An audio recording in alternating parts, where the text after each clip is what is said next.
Welcome back, all you Fabricans and Fleshbags, to the super, not funny show reviews. And today we're reviewing episode 5 of She-Hulk, coming to you from Disney Plus, and it's called Mean, Green, and Straight Poured Into These Jeans. So, was it good? Was it bad? And should you be watching? Well, I think we're at the halfway point. We're at the literal halfway point of the She-Hulk series, a 9-episode series.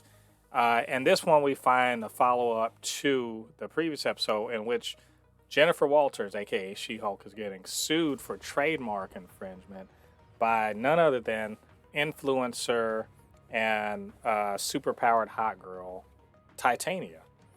And in addition to that, we also have, I guess, Jennifer sort of dealing with the aftermath of her disastrous dating life, and we've got her, her friends, sort of trying to help her out with her image. So that's a sort of a shorthand way of talking about this. But LADI, what did you think about this episode? Yeah. I'll call this in the anime community a filler episode. It wasn't bad. It wasn't good. Now I have some parts I did find funny, but overall it was an all right episode for me. But there was one part of this episode. Well, not one part. It was actually one of the biggest parts of the show that I did see what some of the interviews saying that the shows were some of the parts of the each episodes were shown out of order. She's had, the clothes that she's gonna wear. She's already worn those, and I think episode 3, she's already worn clothes that matches her body in both sides, in Yep, both forms. it is. Yeah, interestingly enough, I get what you're saying when she went on the date and everything. Yeah, that's a good call. Um, as far as like what actually happened in the episode, I mean, spoiler alert, it's not a ton that was super important. It was just a fun little episode. The whole Titania suing her, and she kind of seeing Titania, being an influencer and just selling junk, with her name on it. And actually, I guess it's the one Jen is embracing the fact that, yeah, I guess I am She-Hulk or whatever, and she kind of wins the case on a technical. I don't want to say a technicality, but like if she hadn't been so dejected about how shitty her dating was as Jennifer Walters, she wouldn't have won the case. But also, I think kind of there's some character building on here. You see her sort of being like, everyone likes me more as She Hulk, and I hate that. You can sort of see like she sort of humiliates herself in order to win this case, so that she can't be sued by Titania, or she Yeah. wins the suit. And it's kind of sucks for her. Like I feel like she's getting shit. Jennifer Walters is getting shit on in favor of She Hulk, and to the point where the guys that she dated, they suck, and then they kind of still sort of only like her as She Hulk because she's the hot version of Jennifer. It's like it's kind of messed up, really.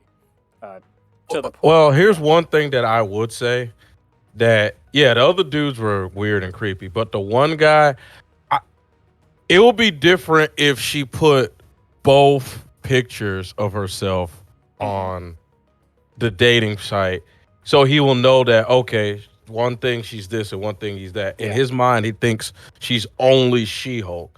So yeah, you know what I mean? It's sort of like the makeup thing where you see a woman with makeup on, and then the next moment she takes it off, she looks like a completely different person. So yeah, it's like I'm not saying what he said was right, but at the same time, it's sort of like I could see from his perspective, he was expecting that she was this all the time. yeah. And I think that's what she has to come to grips with, that she's getting these opportunities because she is She-Hulk. Yeah. You know what I mean? Well, there's another aspect to it, which is that hadn't really been touched on yet, but she is somewhat of a different person as She Hulk than she is as Jennifer. Like there's Yeah. her personality does change a bit.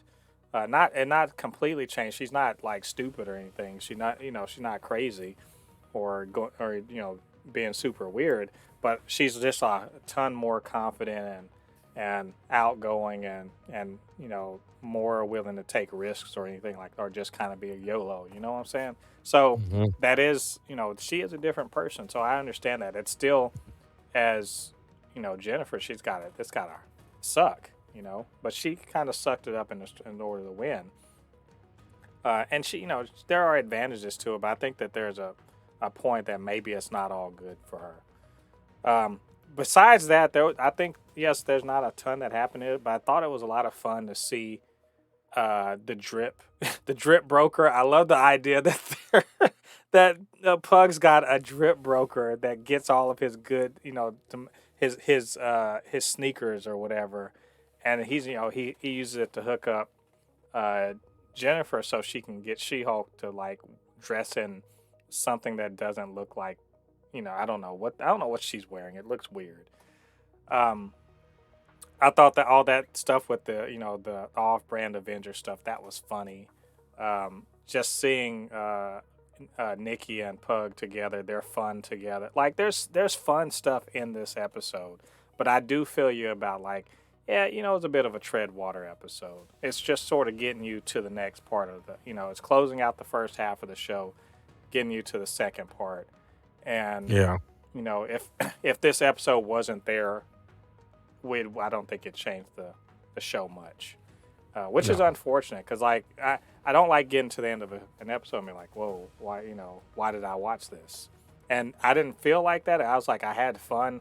I just was kind of like, yeah, this was as you said, a filler episode, and we don't really need those in Disney Plus shows. There's barely enough episodes in the first place, so let's not do that.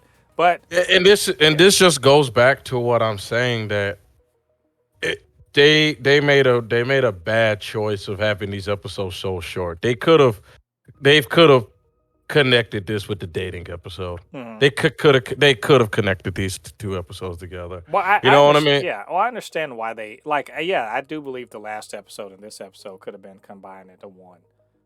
Probably. I get why the episodes are short though, because She-Hulk is expensive to make because of the CGI. So I Oh get yeah, it. yeah, yeah, yeah.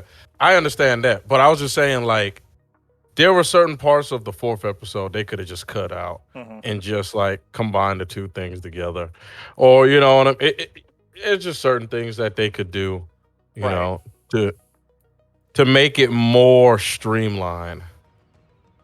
Yeah. I mean, I think they could have. They either needed to expand this episode so it was a little more. There's a little more meat to it, or just fold it into a previous episode. I do like the fact that they are basically saying, "Hey, Daredevil's coming," so that was cool, Yeah. and I do believe in the next episode we're going to get him. So that's cool, but that wasn't this episode. So I'll just say, hey, it was fine. Probably the least good episode of the series so far, in my opinion. But I'm still really into this show, so I'm still very positive about She-Hulk. Well, how about you? You're still on the ride? I know you're still on the ride. Uh, but hoping for better. I'm thinking.